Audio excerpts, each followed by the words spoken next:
저희 계속해서 신명기 보겠습니다. 먼저 잠깐 기도하겠습니다. 하나님 아버지, 오늘도 저희가 주님의 말씀 앞에 모였습니다. 이 말씀이 저희들의 삶에 실질적인 빛이 되고 또 길이 될 수 있도록 도와주시기 원합니다. 예수님의 이름으로 기도드렸습니다. 아멘. 오늘 저희가 신명기 31장으로 다시 돌아가서 이스라엘 민족이 고통받는 이유와 관련해서 31장 전체를 한번 빠르게 좀 읽어보려고 합니다. 하나님께서는 더 많은 은혜를 받을수록 주님 앞에서 또 더 많은 책임을 지게 하셨습니다. 하나님께서는 어떤 이방 민족보다 이스라엘 민족에게 비교할 수 없을 정도로 굉장히 많은 복을 주셨죠. 그리고 하나님께서는 어떤 이방 민족보다 이스라엘 민족을 더 많이 벌하기도 하셨습니다. 그러니까 이스라엘 민족은 하나님께 가장 많은 복을 받은 민족이었고 또 가장 많은 벌을 받은 민족이기도 했습니다. 그러니까 큰 축복은 큰 책임을 동반합니다. 하나님께서는 이스라엘 민족에게 특별한 계시를 주시고 그들의 불신에 대해서 고난으로 갚아주셨습니다. 대부분의 이방 민족들은 이스라엘 민족이 겪었던 것과 같은 그러한 고난을 겪은 적이 없습니다. 이스라엘 민족은 수천 년 동안 다른 민족들이 겪어보지 못한 혹독한 고난을 겪었습니다. 하나님께서는 인간의 몸으로 오셔서 직접 놀라운 기적을 행하셨는데 바로 주님께서 그런 놀라운 기적을 행하신 곳이 지금은 폭탄 테러의 중심지가 되어버렸죠. 그래서 이러한 사실은 큰 축복에는 큰 책임이 따른다는 원칙을 잘 보여주고 있습니다. 이 신명기 31장과 32장에서 모세가 이스라엘 자손에게 경고한 말씀은 이 대환란 때 정확하게 성취될 것입니다. 교회는 대환란 전에 들림받아 올라갈 것이고 이방 국가들은 하나님의 허락하심 아래 마귀의 인도를 따라서 이스라엘을 대적해서 멸하려고 할 것입니다. 이 신명기 32장은 이방 민족들이나 마귀에 관한 말씀이 아닙니다. 신명기 32장은 하나님의 말씀에 불순종하는 이스라엘에게 주시는 경고의 말씀이죠. 그러니까 31장과 32장 모두 다 그렇죠. 한 번 구원받은 사람은 영원히 그 구원을 잃어버리지 않습니다. 왜냐하면 구원받았다는 것은 영원한 생명을 받았다는 것인데 영원한 생명이란 말 자체가 영원이란 말을 품고 있잖아요. 우리가 예수님을 믿을 때 받은 생명은 일시적인 생명이 아닙니다. 영원한 생명이에요. 게다가 우리가 영원한 생명을 받았다는 것은 하나님 따로 영원한 생명 따로가 아니에요. 하나님의 생명은 영원한 생명이죠. 근데 그 하나님께서 성령님을 통해 우리 안에 들어오셨습니다. 그래서 우리가 구원받은 이후에는 우리의 생명과 하나님의 생명이 하나로 이어져 있습니다. 그래서 우리는 구원받을 때 영원한 생명을 받았고 또 하나님의 자녀로 다시 태어났죠. 그래서 한 번 구원받은 사람은 그 구원을 잃어버리지 않습니다. 구원받은 사람은 무슨 일이 일어나도 하늘나라에 가게 됩니다. 하지만 구원받은 사람도 이 세상에서 사는 인생은 완전히 망쳐버릴 수도 있습니다. 구원받은 사람은 하나님의 자녀가 되고 다른 누구와도 비교할 수 없는 큰 영적인 복을 받았습니다. 하나님께서 주신 큰 복을 소홀히 여기면 이 세상에서의 인생에서는 그 대가를 치르게 될 수도 있다는 겁니다. 이제 신명기 31장으로 가서 이 31장 전체를 이스라엘 민족이 고난받는 이유와 연관해서 저희가 살펴보겠습니다. 31장 1절부터 6절에 이렇게 되어 있습니다. 모세가 가서 온 이스라엘에게 이 말씀들을 말하니라. 그가 그들에게 이르되 이날 내가 120세라 내가 더 이상 나가고 들어올 수 없으며 주께서도 내게 말씀하시기를 너는 이 요르단을 건너지 못하리라 하셨느니라. 주 내 하나님 그분께서 너보다 앞서 건너가사 이 민족들을 내 앞에서 멸하시고 내가 그들을 소유하게 하시리라. 주께서 말씀하신 것 같이 여호수아가 너보다 앞서 건널 것이며 주께서 친히 멸하신 아모리 족속의 왕 시온과 옥과 그들의 땅에게 행하신 것 같이 그들에게도 행하시리라. 주께서 그들을 너희 얼굴 앞에 넘겨주시리니 이것은 내가 너희에게 명령한 모든 명령들에 따라 너희가 그들에게 행하게 하려 하심이니라. 마음을 강하게 하고 크게 용기를 내라. 두려워하지 말라. 그들을 무서워하지 말라. 주 내 하나님 그분은 너와 함께 가시는 분이시니라. 그분께서 너를 떠나지 아니하시고 너를 버리지 아니하시리라 하니라. 이 말씀은 이스라엘에게 주시는 말씀인데요. 그리스도인들에게도 영적으로 충분히 적용할 수가 있겠죠. 그래서 하나님께서 우리와 함께 하시기 때문에 우리가 구원받은 이후에 하나님의 뜻대로 사는 삶도 용기를 갖고 그렇게 하나님의 말씀을 따라 살 수 있다는 또 그런 적용을 할 수도 있겠죠. 하나님께서 대신 싸워주신 민족은 이스라엘 민족밖에 없습니다. 과거에 여기서 말씀하시는 건 이제 주로 이집트를 탈출할 때 관한 말씀이죠. 탈출하고 그 이후에 관한 말씀입니다. 가나안을 들어가기 직전까지의 말씀인데요. 이렇게 행하신 적은 없죠. 하나님께서는 어느 민족을 대신해서도 싸워주신 적이 없습니다. 하나님께서는 이스라엘 민족이 거할 수 있도록 가나안의 거주민들을 쫓아내 주셨습니다.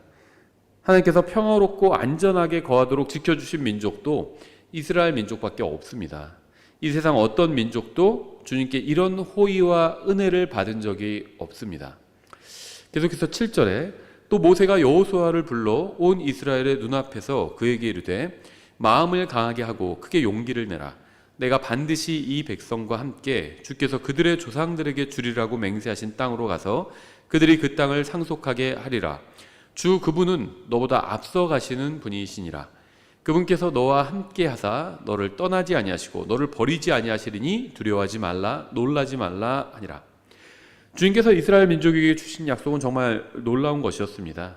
미국이나 무슨 영국이나 스페인이나 우리나라는 주님께 이런 약속을 받은 적이 없습니다. 이스라엘 민족은 주님 앞에서 굉장히 특별한 민족이었습니다. 이스라엘을 제외한 모든 민족은 하나님 앞에서 다 똑같습니다. 특별한 민족은 이스라엘 민족밖에 없어요. 그들은 어떤 민족도 갖지 못한 특별한 말씀을, 특별한 것을 주님께로부터 받았습니다.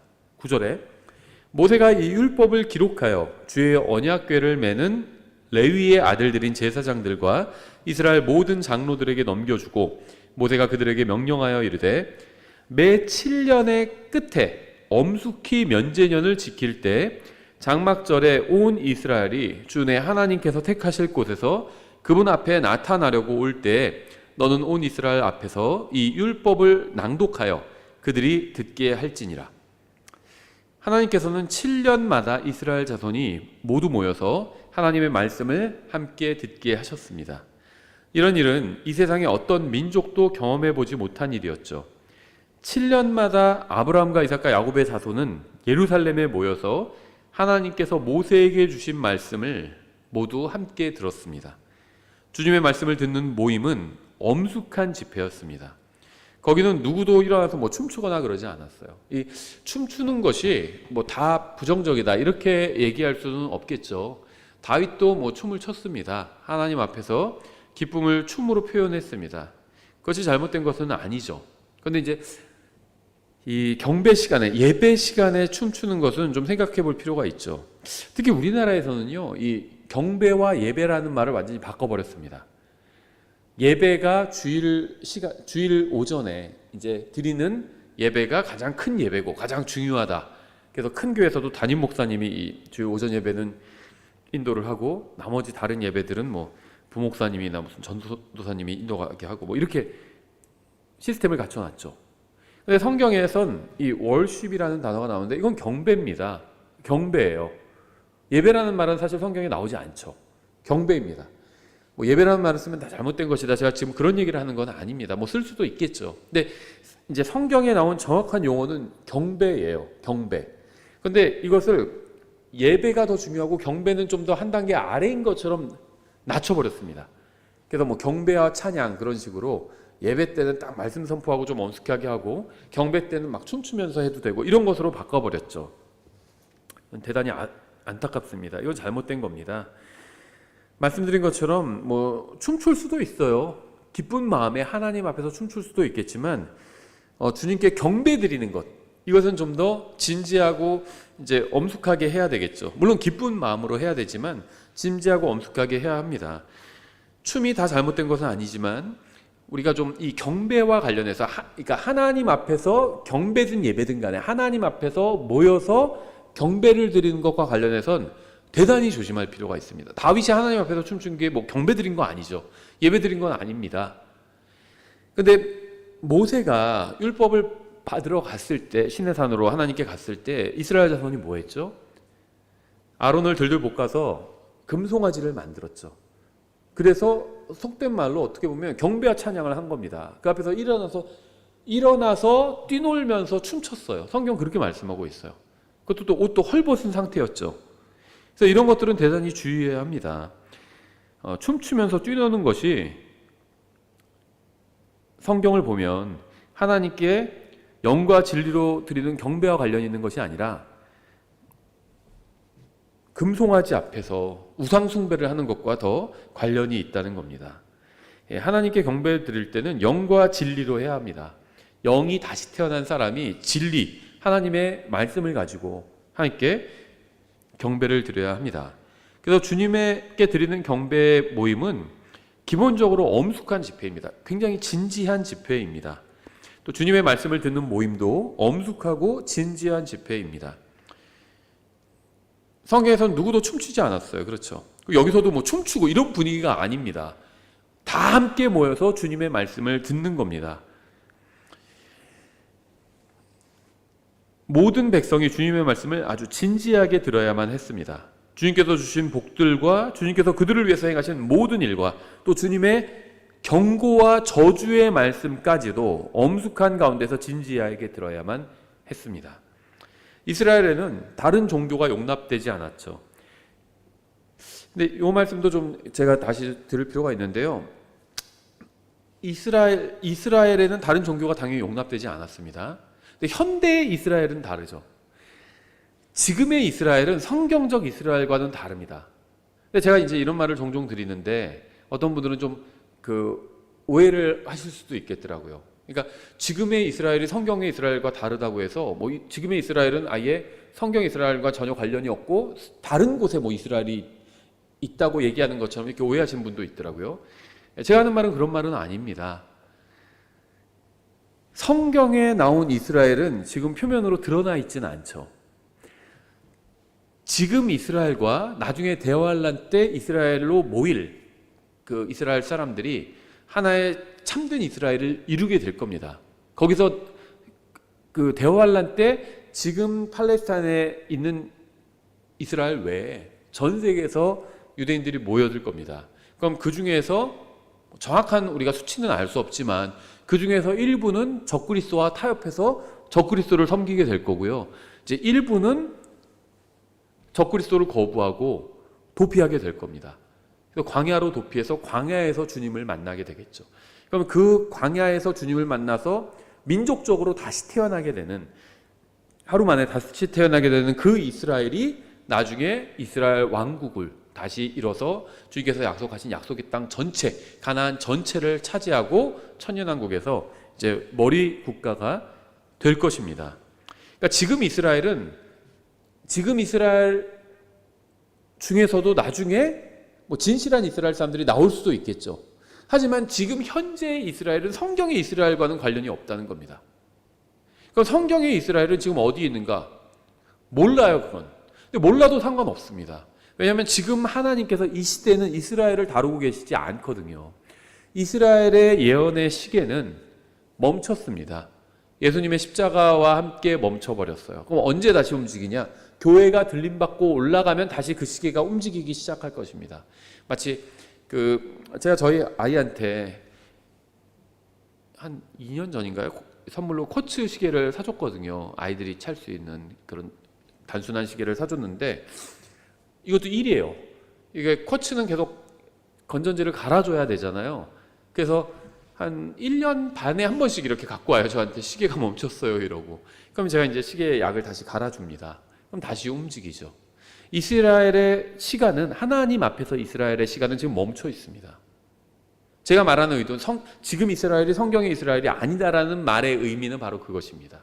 하나님께서는 지금 이스라엘을 다루고 계시지 않습니다. 어떤 사람은 과거에 뭐 7년 전쟁, 뭐 7일 전쟁, 용키푸르 전쟁, 뭐 이런 것들이 하나님의 역사다 이렇게 얘기하는 사람들도 있는데 그렇지 않습니다.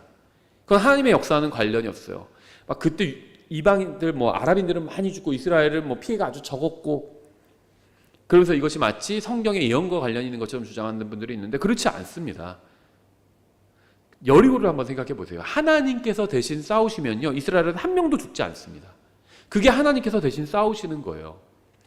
하나님께서 대신 싸우셨더니 아랍인들은 많이 죽었고 유대인들은 뭐 조금만 죽었다, 한 20명뿐이 안 죽었다, 이런 것이 아닙니다. 기드온 때를 생각해 보세요. 300용사가 수많은 적들을 물리쳤습니다. 수많은 적들을 물리쳤어요. 하나님께서 대신 싸우시고 믿음의 사람이 하나님의 도구가 되면 한 명도 죽지 않습니다. 이게 하나님의 싸움이에요. 나중에 예수님께서 성도들과 함께 돌아오실 때 무슨 적그리스도의 세력은 뭐 치명타를 입고 성도들 중에서도 뭐 전사자가 나오고 그럴까요? 그러지 않습니다. 성도들 중에서는 단 한 명도 털끝 하나 상하지 않을 겁니다. 이게 하나님께서 싸우시는 겁니다. 지난 2000년간 하나님께서 이스라엘을 위해서 싸우신 적이 없습니다. 그럼 뭐 그러면 성경에서 뭐라고 말하냐? 그들을 내버려 두셨다고 말씀하고 있어요. 그래서 이스라엘이 엉망진창이 된 겁니다. 그리고 나서 이스라엘이 지금 어떻게 되었죠? 돈을 쫓는 자들이 되었어요. 그래서 어떤 문학에서도 이스라엘 사람들이 나오면, 유대인들이 나오면 막 돈을 쫓는 사람들로 나오잖아요. 실제로 그랬거든요. 지금의 이스라엘은 성경의 이스라엘과 관련이 없습니다. 그래서 지금 이스라엘에서 일어나는 일들을 가지고 성경의 예언을 꿰어 맞추려고 해서는 안 돼요. 교회가 들림받아 올라가면 그때부터 다시 이스라엘을 향한 하나님의 예언의 시계가 움직이기 시작할 거고요. 그때부터 일어나는 일은 이제 성경의 예언과 관련이 있는 겁니다. 지금은 관련이 없어요. 이게 전천년 세대주를 믿는다는 분들 중에서도, 그러니까 환란전 교회의 휴거를 믿는다는 분들 중에서도 자꾸 지금 이스라엘을 뭐 성경의 예언과 관련이 있는 것처럼 해석하는 분들이 있는데요. 전혀 그렇지 않다는 겁니다. 지금 이스라엘은요, 다른 종교 용납합니다. 이슬람도 용납해요. 과거에 성경의 이스라엘은 어땠죠? 다른 신을 믿는 자는 끌어내서 돌로 쳐서 죽여야만 했습니다. 이게 하나님의 뜻이었죠. 그런데 지금 이스라엘은 어떤가요? 이슬람 믿어도 돼요. 지금 이스라엘은. 성경의 이스라엘과는 완전히 다릅니다. 예, 그래서 지금 이제 신명기 31장의 시점으로 다시 돌아가서 이스라엘에는 다른 종교가 용납되지 않았죠. 그들은 한 마음으로 모여서 한 분 하나님 앞에 나아가서 모두 같은 하나님의 말씀을 듣고 또 한 가지 방식으로 섬겨야 했습니다. 다른 것은 절대 용납되지 않았습니다. 이스라엘과 같은 민족은 이전에도 없었고 이후에도 없을 겁니다. 어떤 민족에게도 그 이스라엘에게 주신 것과 같은 그런 지침을 주신 적이 없습니다. 또 그런 복을 주신 적이 없어요. 계속해서 12절 13절에 백성들 곧 남자들과 여자들과 아이들과 내 성문들 안에 있는 내 나그네를 함께 모아 그들이 듣고 배우고 주 너희 하나님을 두려워하며 이 율법의 모든 말씀들을 지켜 행하게 할지니 이것은 아무것도 알지 못한 그들의 자손들이 너희가 요르단을 건너가 소유할 땅에 사는 동안 듣고 주 너희 하나님 두려워하기를 배우게 하려 함이니라 하니라. 예, 하나님께서는 여기서 세 가지 사항을 말씀하셨는데요. 첫째는 하나님을 두려워하는 것을 배워야 한다는 겁니다. 둘째는 하나님의 말씀을 지켜 행하는 것을 배워야 한다는 거죠. 셋째는 자손들은 조상들이 알고 있던 것을 배워야 한다는 것이었습니다. 이 가나안에 들어간 모든 사람은 여호수아와 갈렙 외에는 주님께서 이집트의 재앙을 내리시고 또 이스라엘 자손이 이집트를 탈출할 때에는 없던 자들이었어요. 그때 같이 이집트를 탈출하던 자들은 다 죽어서 엎어졌습니다, 광야에서. 그래서 그때의 그 시대에 있었던 사람은 여호수아와 갈렙밖에 없죠. 지금 이제 가나안에 들어가기 이 목전에 있는 사람들은 다 그 다음 세대의 사람들이었습니다. 그렇죠? 그래서 이 시대 사람들은 지금 홍해가 갈라지는 것을 본 사람이 없습니다. 여호수아와 갈렙 외에는 그런 기적을 직접 목격한 사람이 없어요. 그래서 그들은 주님께서 얼마나 놀라운 일을 행하셨는지 직접 목격하지는 못했습니다. 자손들에게 주님께서 행하신 일을 가르쳐 주지 않으면 그들은 주님께서 얼마나 놀라운 일을 행하셨는지 알지 못하게 됩니다. 자손들에게 주님에 관해서 가르치지 않으면 결국 민족 전체는 주님을 모르는 자들로 가득하게 될 것입니다. 그래서 하나님께서는 매 7년마다 민족 전체가 예루살렘의 엄숙한 집회로 함께 모여 주님의 말씀을 듣고 하나님을 두려워하는 것과 말씀을 지켜 행하는 것을 배우라고 명령하셨다는 겁니다. 제가 종종 말씀드리지만요, 굉장히 안타까운 전화 중에 하나는 정말 안타까운 경우는 뭐냐면 대부분 다 늦어버린 경우예요. 늦어버린 경우에. 이제는 정말 하나님 앞에서 아름다운 가정을 꾸려보고 싶은데 가정이 이미 다 망가져 버렸어요. 그런 경우에 와서 어떻게 하면 좋겠냐고 하는데 방법이 없습니다. 이미 가정이 깨져 버렸어요. 돌이킬 수가 없어요. 정말 기도하는 것밖에 할 수 있는 게 없죠. 복음을 전해야 되는데 부모님한테 이미 돌아가시기 직전이에요. 부모님 복음을 전혀 몰라요. 너무 안타깝죠. 그래서 막 복음 얘기를 갑자기 하는데 너무 생소한 얘기입니다. 미리 얘기를 해놨어야죠. 미리. 제가 뭐 잘했다는 게 아니라 저희 아버지도 뭐 6년 정도 전에 예수님을 믿겠다고 하셨죠. 그래서 침례도 이제 제가 침례를 줬죠. 그 전에 20년 이상 복음을 전했어요. 1년에 뭐 서너 번 이상. 한 번 전할 때 뭐 짧게는 10분, 길게는 몇 시간도. 결혼하기 전에는 복음 전할 때요. 아버지도 막 얘기하고 토론하고 이런 거 좋아하셔가지고 밤새서 복음 전하신 적도 있어요. 미리 오랫동안 복음을 전했습니다. 그러니까 나중에 복음을 전할 때 딱 전할 수 있죠. 그래서 제가 저희 교회에서도 항상 그런 말씀을 드려요. 미리미리 하셔라. 복음을 전할 때 이게 한 번에 되면 좋겠지만 한 번에 안 되는 경우 많아요. 한국 사람들. 시간이 좀 걸릴 수 있습니다. 미리 복음을 전하세요. 미리 솔직히 빌드업 한다고 하잖아요. 미리 빌드업을 좀 해놓으시라는 겁니다. 그래서 우리 교회도 전도 책자들이 있어요. 얇은 책자들이. 책자들 한 5, 6종류 있는데 이걸 미리 주십시오. 전해주세요. 모르는 사람에게는 전도지를 주시고 내가 아는 사람들에게는 전도 책자를 주십시오. 그리고 나중에 만났을 때 물어보세요. 제가 드린 전도 책자 혹시 읽어보셨어요? 그럼 답은 둘 중에 하나예요. 그렇죠? 제가 시간이 없어서 못 읽어봤어요. 대부분 그렇게 답할 겁니다. 그러면 요즘 많이 바쁘시죠? 제가 이거 5분 만에 요약해 드릴게요. 이 내용을. 그렇게 얘기할 수도 있잖아요. 못 읽어봤다고 그러면 대부분 안 읽어봐요. 못 읽어봤다고 그러면 제가 이거 5분 만에 요약해 드릴게요. 그러니까 자기가 주는 전도 책자 자기가 먼저 다 읽어보셔야 됩니다. 많이 읽어보세요. 10번씩 읽어보세요. 그 내용 충분히 숙지하십시오. 그리고 거기서 뭐 제가 쓴 거니까 부족한 점이 있을 수도 있죠, 좀. 그럼 그걸 보충해서 지금 그 사람 특성에 맞게 설명해 주시면 됩니다. 그래서 제가 바빠서 못 읽어보셨구나. 제가 그럼 5분 동안만 잠깐 짧게 이거 드시는 동안 설명해 드릴까요? 이럴 수 있는 거죠. 같이 커피 마시면서 무슨 케이크 먹으면서 예를 들면 오랜만에 만난 사람은 그 읽어봤다 그러면 읽어보셨어요? 혹시 그럼 거기서 궁금한 점 있으신가요? 자, 중요한 점만 다시 좀 얘기 드릴까요? 이럴 수도 있는 거죠. 미리미리 그런 거를 해두라는 겁니다. 죽기 직전에 하지 말고. 너무 늦어버릴 수가 있다는 겁니다. 또 안타까운 전화가요. 아주 가끔인데 나이 드신 자매님이 전화해서 우리 애가 이제는 교회를 다니지 않아요. 그래요. 근데 애가 30살, 40살이에요. 그게 70대 자매님 전화하시는 거예요. 70대 부모님이. 근데 40살짜리 자녀 어떻게 하냐는 겁니다. 어떻게 못하죠, 당연히. 40살짜리를 어떻게 해요? 자기 인생 사는 거지. 아무리 부모래도 애가 아니잖아요. 부모가 정말 억지로 교회 끌고 오고 할 수 있는 건요. 초등학생까지죠. 중학생. 20살 이전까지입니다. 넘어가면 억지로 할 수 없어요. 그게 바람직하지도 않고. 미리 했어야죠. 너무 늦어버렸어요. 미리미리 해야 됩니다. 그래서 내가 하기를 원하신 게 무엇인가? 나에게 주신 사명이 무엇인가? 그럼 첫 번째가 항상 무엇이었죠? 내 주위에 있는 사람들에게 복음을 전하는 겁니다. 미리미리 해두시라는 겁니다. 미리미리. 농사를 짓는다 생각하고 봄에 씨를 뿌려야죠. 그래야지 가을에 뭐 거둘 게 있는 거죠. 아무것도 씨도 안 뿌려놓고 가을에 속성으로 막 씨를 뿌린다고 그래서 갑자기 뭘 거두게 될 수 있는 게 아니죠. 미리 해두세요. 미리. 복음도 미리 속된 말로 밑밥을 깔아둔다고 하잖아요. 미리 깔아두세요. 전도책자 선물도 하고요. 뭐 성경도 선물해 주기도 하고요. 해주십시오. 그렇게. 뭐 설교 링크도 보내주고요. 복음 관련된 링크도 보내주고요. 이거 들어보셨어요? 제가 그러면 짧게 설명해 드릴까요? 이러면서 얘기할 거리를 만들 수가 있잖아요. 그럼 나중에 정말 복음 안 전하고 나중에 그분이 막 뭐 사고 났을 때 돌아가시기 전에 가서 하나하나 처음부터 다시 설명하려면 어렵다는 거죠. 너무 어렵습니다.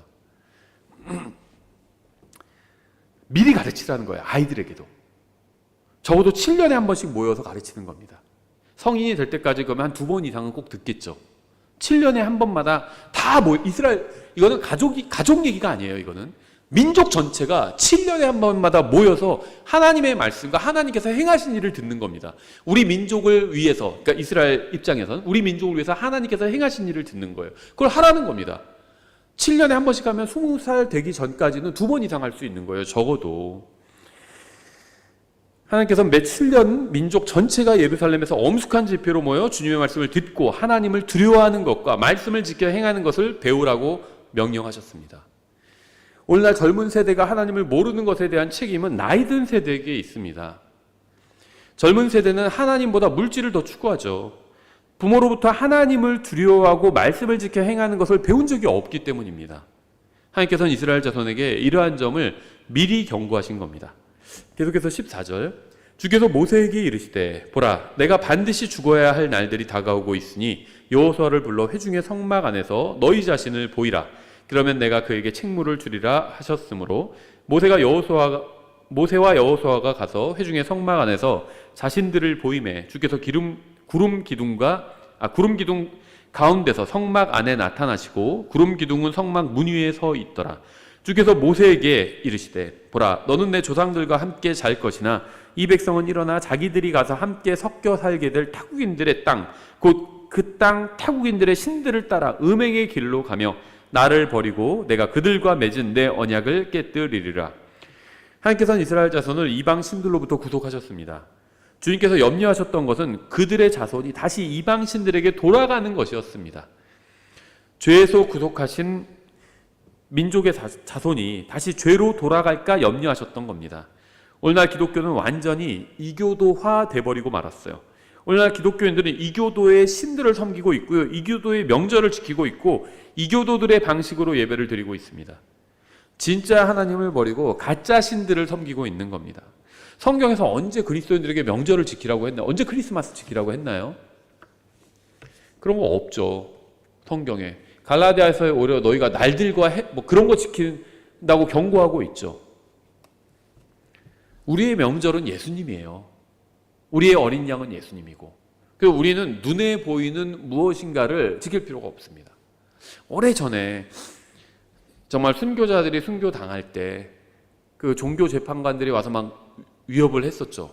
폭스의 순교사 노트 같은 거에 나오면 이런 얘기 굉장히 많이 나와요. 그래서 종교 재판관들이 위협했던 게 뭐냐면 어떤 사람이 순교자들이 순교당한 이유는요 2가지밖에 없습니다. 대부분 하나님의 말씀을 읽고 선포했다는 것과 또 예수님을 통한 구원만이 유효하다고 그렇게 믿었던 거예요. 그래서 그걸 철회하라고 막 협박을 하죠. 그럼 어떤 협박을 하는 줄 아세요? 네가 그걸 철회하지, 예수님을 통해서만 구원받는다는 그 사실을 네가 믿는다는 걸 철회하지 않으면 너의 종교를 내가 없애버리겠다, 이렇게 협박을 합니다.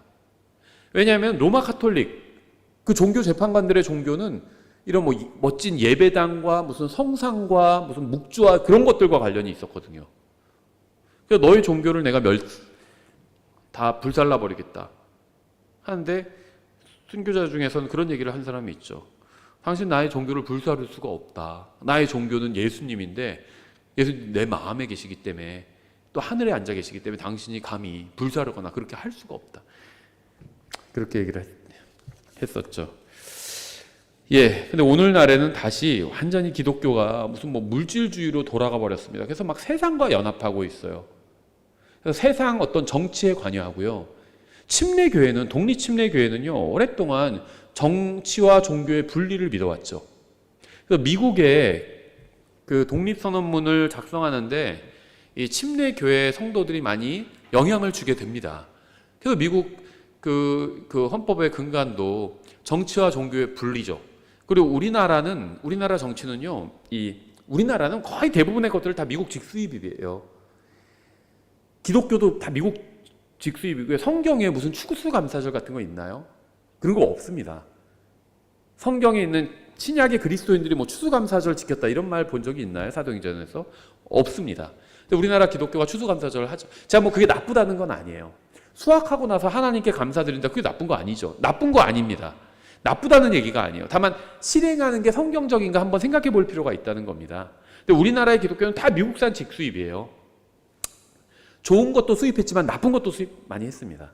근데 이제 우리나라의 국가 체계도 미국산 직수입이에요. 그래서 그 정치와 종교의 분리, 저는 이거 좋다고 생각합니다. 이것도 수입한 거죠. 대통령제, 이것도 미국산이에요. 대통령제 하는 나라가 은근히 많지 않습니다. 지금 우리 동북아에서만 봐도 대통령제 제대로 하는 나라가 어디 있어요? 일본 대통령제 아니죠. 중국 아니죠. 많지 않아요. 북한 뭐 말할 것도 없죠. 그런데 이 정치와 종교도 이 정치와 종교의 분리도 수입해 왔는데 이건 전 잘한 거라고 생각합니다. 그리고 이거는 침례교 정신과 관련이 있습니다.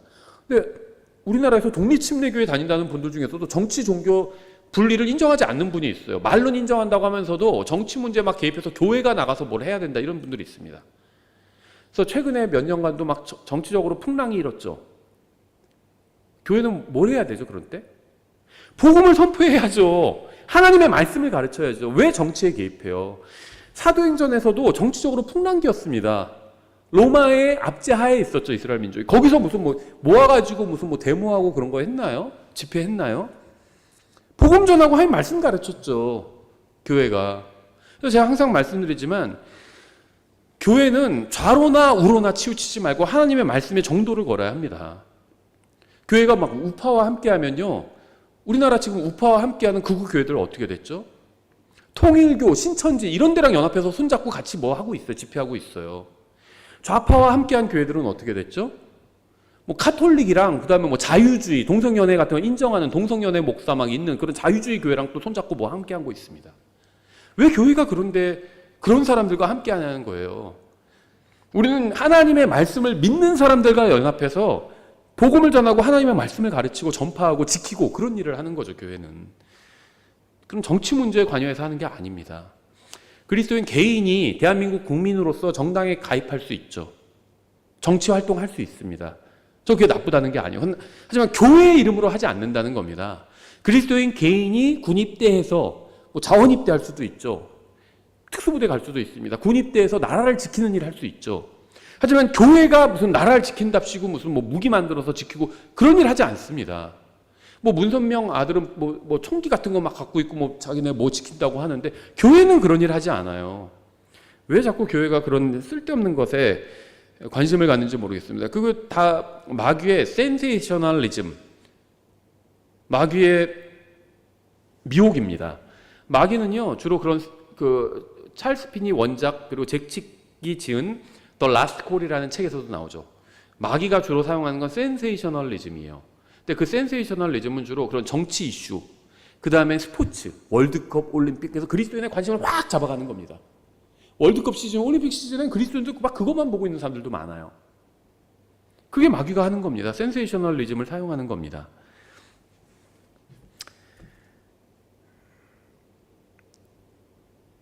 저희가 17절 보고 있죠. 17절. 그러면 그날에 내 분노가 그들을 향해 타올라 내가 그들을 버리고 내 얼굴을 그들에게 숨길 것이요 그러면 그들이 삼켜지며 그들에게 많은 해악과 고난이 닥치리니 그러므로 그날에 그들이 말하기를 이 해악들이 우리에게 닥치는 것은 우리 하나님께서 우리 가운데 계시지 아니하기 때문이 아니냐 하리라.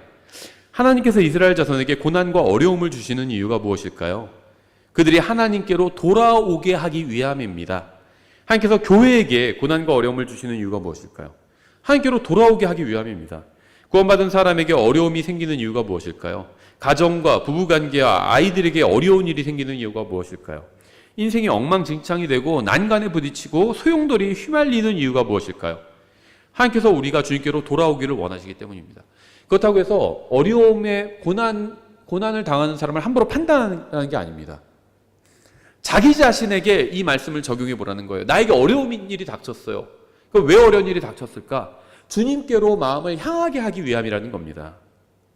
구원받았다는 것이 모든 것을 보장해 주지는 않습니다. 구원받은 것과 하나님의 말씀대로 사는 것은 완전히 서로 다른 일이에요. 하나님께서는 우리가 단순히 구원받은 사람으로 사는 것을 원하지 않으십니다. 주님께서 원하시는 것은 우리가 하나님의 말씀대로 사는 것입니다. 그래서 우리가 말씀대로 살지 않을 때 주님께서는 우리 인생에 어려움을 주셔서 우리가 정신을 차리고 다시 주님께로 돌아가게 하시는 겁니다. 안타까운 사실은 사람들이 고난과 어려움을 겪으면서도 하나님께로 돌아오지 않고 헛된 곳에서 답을 찾으려고 한다는 점입니다. 많은 사람이 허리케인과 토네이도와 태풍과 쓰나미가 휩쓸어도 자신을 돌아보지 않고 헛된 것을 바라보고 있습니다. 자신이 하나님 앞에서 죄를 지었다는 사실을 모른 채 그저 우연히 억울한 일을 당했다고 생각하는 것입니다. 자신이 그저 무고한 희생자라고 생각하는 거예요. 18절, 그들이 다른 신들에게로 돌아서면서 저지를 모든 악행으로 인해 내가 그날에 반드시 내 얼굴을 숨기리라. 여러분이 신뢰하는 신은 누구인가요? 여러분은 누구를 섬기고 있나요? 여러분은 누구의 말을 듣고 있나요? 여러분은 누구의 말씀을 듣고 있나요? 여러분은 누구의 말을 따라 살고 있나요? 여러분의 생각을 지배하는 것은 누구인가요? 여러분의 하나님은 누구인가요? 여러분은 하나님을 대면하고 그분과 교제를 나누고 있나요? 혹시 여러분의 하나님이 여러분에게 얼굴을 숨기지는 않으셨나요? 19절, 그러므로 이제 너희는 너희를 위해 이 노래를 기록하여 이스라엘 자손에게 가르치고 그들의 입에 그것을 두어 이 노래가 나를 위해 이스라엘 자손을 대적하는 증거가 되게 하라. 여기서 말하는 노래는 신명기 32장에 나오는 이제 모세의 노래죠. 지난 시간에 말씀드린 것처럼 모세의 노래는 하나님에 관한 노래입니다. 반석이신 하나님에 관한 노래고, 이 하나님께서 반석이 되신다라는 그 말이 계속해서 반복되죠. 이스라엘이 불러야 하는 노래는 달콤한 사랑 노래가 아니었습니다. 그들은 자신들을 대적하여 증언하는 죄에 대해서 경고하는 그런 노래를 불러야 했습니다. 이 경고의 노래가 바로 신명기 32장에 나온 반석에 관한 노래죠. 그래서 이 노래는 반석이신 하나님과 그분의 경고를 담은 노래였죠. 그래서 어떤 사람들은 이런 얘기를 합니다. 뭐 농담이겠지만은 진정한 의미의 최초의 락 음악은 바로 신명기 32장이다. 반석이신 하나님에 대해서 한 노래하고 락 뮤직이죠. 락 뮤직. 그러니까 락 뮤직이 나쁜 게 아닌데 지금 이게 의미가 변질돼 버린 거죠. 무지개도 마찬가지죠. 무지개는 하나님께서 다시는 물로 세상을 심판하지 않으신다는 하나님의 약속의 증표입니다. 근데 오늘날은 이것이 무슨 뭐 동성연애자들이나 그들의 어떤 상징으로 변질돼 버렸죠. 20절, 내가 그들의 조상들에게 주기로 맹세한 땅 곧 젖과 꿀이 흐르는 땅으로 그들을 데려간 뒤에 그들이 먹고 배부르고 살찌면 그들이 다른 신들에게로 돌아서서 그 신들을 섬기며 나를 노엽게 하고 내 언약을 깨뜨리리라. 많은 경우에 죄는 결핍이나 부족함이 아닌 풍요로움에서 옵니다. 오히려 부족하고 결핍되잖아요. 그러면 영적으로 깨어나요. 다 막혔어요. 그래서 뭐 지금 먹고 살 길도 막막하고 지금 집에서도 뭐 쌀도 떨어지고 다 막혔습니다. 돈도 없어요. 은행 계좌에 0원입니다. 그리고 막 아는 사람들한테도 더 이상 돈을 빌릴 수도 없어요. 빌릴 데도 없습니다. 대출도 다 끌었었어요. 돈 나올 곳이 없어요. 결핍이죠. 그럼 어떻게 되죠? 뭐 하죠? 그럴 때 그리스도인이? 하나님께 울부짖잖아요. 은행에 돈이 가득하면요, 집에 쌀이 떨어져도 하나님께 나가지 않아요. 은행 돈 많은데 사면 되지. 근데 없어요. 돈이 하나도. 더 이상 어디 빌릴 데도 없어요. 빌려주는 사람도 없어요. 그럼 어떻게 하죠? 하나님께 나아갑니다. 울부짖죠, 거기서. 그래서 죄는요, 많은 경우에 부족함이 아닌 풍요로움에서 옵니다. 아담은 먹을 것이 없어서 죄를 짓지 않았습니다. 아담은 에덴 동산에 있는 모든 과일을 먹을 수 있었어요. 창세기 2장 16, 17에 나오죠. 주 하나님께서 남자에게 명령하여 이르시되 동산의 모든 나무에서 나는 것을 내가 마음대로 먹어도 되죠. 모든 나무에서 나는 것을 내가 마음대로 먹어도 되지만 동산에 있는 많은 나무가 있었을 거 아니에요. 거기서 나오는 거 다 먹어도 된다는 겁니다. 부족한 게 아니죠. 아담에게는 풍족한 음식이 있었습니다. 하나님의 말씀을 하지만 하나님의 말씀을 어기는 죄를 지었죠. 소돔에 음식이 없어서 그들이 극심한 죄를 지은 것이 아닙니다. 이 동성연애나 뭐 이런 짓들이요, 무슨 가난한 지역에서 일어나기보다는 부유한 지역에서 일어납니다. 뭐 스페인 바르셀로나 같은 데나 세계에서 거의 뭐 그 손가락에 꼽는 동성연애 지역이죠. 그 다음에 미국의 그 샌프란시스코 같은데 여기도 아주 손에 꼽는 동성연애 지역입니다. 풍요로운 곳이요, 샌프란시스코 같은 곳은. 그렇죠. 가난한 곳이 아닙니다. 거기는. 소돔도 마찬가지였죠. 소돔의 죄는요, 창세기에 다 나오지 않아요. 창세기는 아주 일부만 나옵니다. 죄의 결과가 나와요. 에스겔서 16장에 나오죠. 소돔의 죄는 에스겔서 16장 49절. 보라 내 자매 소돔의 불법은 이것이니 그것은 곧 그녀와 그녀의 딸들 안에 있는 교만과 모든 죄의 왕이 교만입니다. 아담이 지은 죄는 하나님의 말씀을 따르지 않은 것이었지만 루시퍼가 지은 죄, 사탄이 지은 죄는 교만이었죠. 교만과 빵의 풍족함과 게으름이 많은 거죠. 동성연애 나오지도 않아요. 자, 동성연애를 옹호하는 것이 아닙니다. 동성연애 하나님 앞에서 가증한 죄입니다. 그런데 으뜸가는 큰 죄는 엄청나게 큰 죄가 아니에요. 엄청나게 큰 죄는 뭔지 아세요? 교만입니다. 교만과 빵의 풍족함과 게으름이 많은 것이라. 그녀가 가난한 자, 궁핍한 자의 손을 강하게 하지 아니하였으며 또 그들이 거만하여 내 앞에서 가증한 짓을 행하였느니라. 그러므로 내가 선하게 여긴 대로 내가 그들을 제거하였느니라. 소돔에는 풍족한 음식이 있었습니다. 그들의 죄는 풍족함에서 오는 교만과 거만이었습니다. 이스라엘도 배부르고 살찌게 되자 죄를 짓고 다른 신들에게로 돌아섰습니다. 21절 그들에게 많은 해악과 고난이 닥칠 때 이 노래가 증인처럼 그들을 대적하여 증언하리니 이는 그것이 그들의 씨의 입에서 잊히지 아니할 것이기 때문이라. 내가 주기로 맹세한 땅으로 그들을 데려가기 전에 곧 이때에 내가 그들이 꾀하며 상상하는 바를 아노라 하시니라. 죄는 생각에서부터 시작됩니다. 사람은 생각한 것을 실행으로 옮깁니다. 먼저 죄를 생각하고 그것을 실제로 행해서 완성하는 겁니다. 하나님께서는 우리가 무엇을 생각하고 상상하는지 다 아십니다. 우리는 헛된 생각을 버리고 말씀으로 생각을 채워야 합니다. 그래서 빌립보서 4장 6절부터 8절에 아주 중요한 말씀이 있죠. 아무것도 염려하지 말고 오직 모든 일에 기도와 간구로 너희가 요청할 것들을 감사와 더불어 하나님께 알리라. 그러면 모든 이해를 뛰어넘는 하나님의 화평이 그리스도 예수님을 통해 너희 마음과 생각을 지키시리라. 그리고 이제 생각에 대한 말씀이 나와요. 8절에 끝으로 형제들아 무엇이든지 진실한 것과 무엇이든지 정직한 것과 무엇이든지 의로운 것과 무엇이든지 순수한 것과 무엇이든지 사랑스러운 것과 무엇이든지 좋은 평판이 있는 것과 덕이 있는 것과 칭찬이 되는 것이 있거든 이런 것들을 곰곰이 생각하라. 이런 것들을 생각하라고 했는데 이런 것들이 어디에 나오죠? 성경에 나오잖아요. 그래서 우리가 성경을 읽어야 됩니다. 그럼 우리가 이러한 건전한 것들로 우리 생각이 가득 차게 됩니다. 예, 계속해서 22절 그러므로 바로 그날 모세가 이 노래를 기록하여 이스라엘 자손에게 가르쳤더라. 또 그분께서 눈의 아들 여호수아에게 책무를 주시며 이르시되 마음을 강하게 하고 크게 용기를 내라. 내가 이스라엘 자손을 내가 그들에게 주기로 맹세한 땅으로 데려가리라. 내가 너와 함께 하리라 하시니라. 모세가 이 율법의 말씀들을 책에 기록하기를 마침내 그것들이 완성된 뒤에 주의 언약궤를 매는 레위 사람들에게 모세가 명령하여 이르되 이 율법책을 가져다가 주 너희 하나님의 언약궤 옆에 두어 그것이 거기서 너를 대적하는 증거가 되게 하라.